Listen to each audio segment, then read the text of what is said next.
Hello everyone and welcome to week 1. This week we're covering chapter 1 on intercorporate acquisitions and investments in other entities. The first learning objective 1-1, is to understand and explain the reasons for and different methods of business expansion, the types of organizational structures, and the types of acquisitions. Some reasons for enterprise expansion. Size often allows economies of scale, so you can become larger and grow. New earning potential. You're often able to get into new markets. Earning stability through diversification. So if you are expanding, you may be going into a different field, so you're diversifying, and this stabilizes earnings. Management rewards for bigger company size, so the bigger the company, the bigger the reward for management. And prestige associated with company size. A subsidiary is a corporation that is controlled by another corporation, and we refer to that corporation as the parent company. Control is usually through majority ownership of the company stock. Because a subsidiary is a separate legal entity, the parent's risk associated with the subsidiary's activity is limited. This is a timeline of some business combination history. So in the 1960s, we saw a merger boom. We saw large conglomerates. In the 1980s, we saw an increase in the number of business combinations, things like leveraged buyouts and the resulting debt were an issue then. 1990s, all previous records for merger activities were shattered. There were lots and lots of mergers. And then the downturn of the early 2000s and the decline in mergers was seen in the early 2000s. And there was increased activity towards the middle of 2003 that accelerated through the middle of the decade, and there was a large role of private equity played.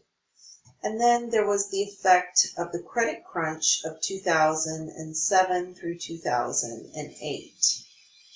Some ethical considerations regarding mergers, manipulation of the financial reporting, the use of subsidiaries or other entities to borrow money without reporting the debt on their balance sheet, so they're able to keep debt off the balance sheet. It makes the company look as if they're more profitable than they really are. Also using special entities to manipulate profits, and the manipulation of accounting for mergers and acquisitions, such as pooling of interest, allowed for manipulation. The FASB did away with pooling of interest with that method and modified acquisition accounting in an effort to combat this manipulation of accounting for mergers and acquisitions. There are two types of expansions. You have an internal expansion and an external expansion. Here we have the parent and the subsidiary. Subsidiary is giving the parent stock, and the parent is giving the subsidiary assets. And this is all internal within the business. An external expansion, you have the parent and you have the subsidiary, but the assets are going to sub-shareholders, and the stock is coming from sub-shareholders back into the parent company. With an internal expansion, you're creating a business entity, so a new business or a new entity is created. These are things like subsidiaries, partnerships, joint ventures, and special entities. Some motivating factors here are it'll help establish clear lines of control and facilitate the evaluation of operating results.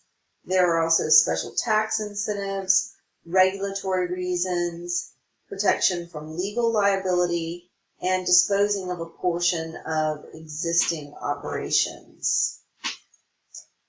A spin-off, this occurs when ownership of a newly created or existing subsidiary is distributed to the parent stockholders without the stockholders surrendering any of their stock of the parent company.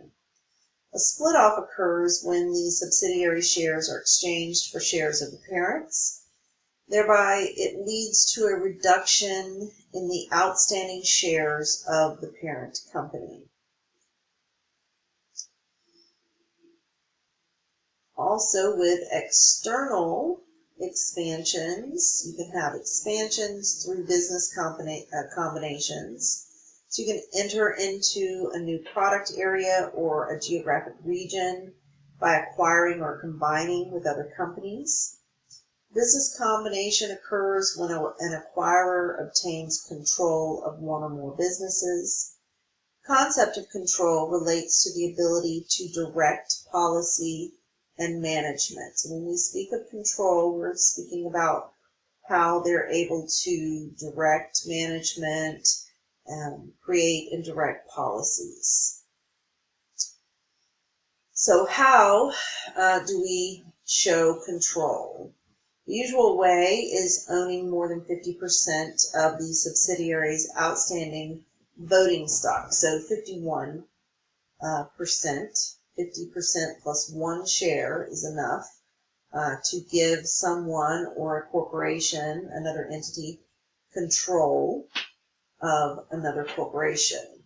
The unusual way is to have contractual agreements or financial arrangements that effectively achieve control. These can be informal arrangements or formal agreements. These are consummated of a written agreement. It requires recognition on the books of one or more of the companies that are a party to the combination.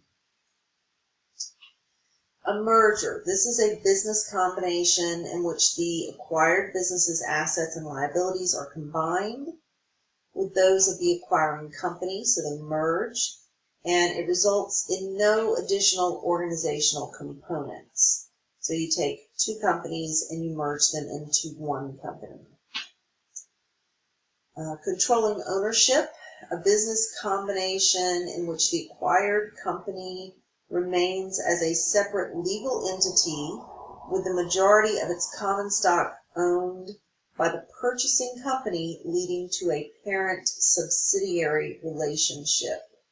So when you have a controlling ownership, you're going to have a parent-subsidiary relationship. You're not combining the two companies.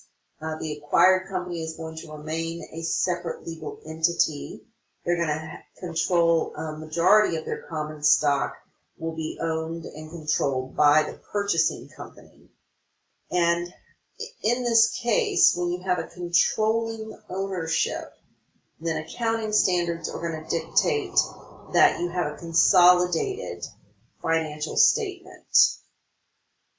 If you have non-controlling ownership, which is the purchase of a less than majority interest in another corporation, it doesn't usually result in a business combination or a controlling situation. Some other beneficial interest. One company may have a beneficial interest in another entity even without a direct ownership interest. The beneficial interest may be defined by the agreement establishing the entity or by an operating or financing agreement.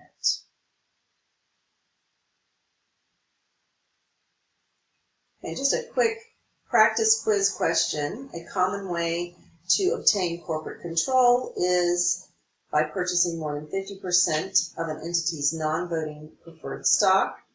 B, by bribing the CEO. C, by playing a video game about that company. D, by purchasing more than 50% of an entity's common stock. Or E, none of the above. And the answer is D, by purchasing more than 50% of an entity's common stock. Thank you for listening today. I'm going to post this mini lecture in the discussion, and I'm going to provide you with a question to answer after you view the video. So I hope everyone will participate. Thank you, and I will see you in the discussion. Have a great day, everyone.